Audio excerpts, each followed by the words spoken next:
যেটা বলা অভ্যাস রামের জয় দিয়ে দিয়েছে। তখন মন্দোদরি বলে, এই এই কে রে তুই, এই লঙ্কা এসে বলে রামের জয় দিচ্ছিস? এই রে ধরা পড়ে গেলাম। হ্যাঁ, হনুমান তখন বলে, না না, আমি কি বলেছি? জয় শ্রী রাম। রা শব্দে রাবণ আর না শব্দে মন্দোদরি। রাবণ আর মন্দোদরির আমি একসঙ্গে জয় দিয়েছি। বলে, ও আচ্ছা আচ্ছা, বেশ বাবা, তা তুই এখানে কি করে এলি রে? বলে, মা আমি গণনা করতে পারি যে আমি সব জায়গায় চলে যেতে পারি। আর মা শোনো, তুমি যে কথাটা জানো সেটা কিন্তু কাউকে বলবে না।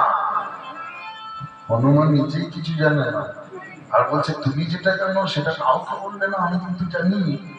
হ্যাঁ, তখন মন্দোদরি বলছে, না বাবা না, আমি কাউকে বলবো না যে আমার স্বামীর মৃত্যু বাণটা, মরণ বাণটা কোথায় আছে।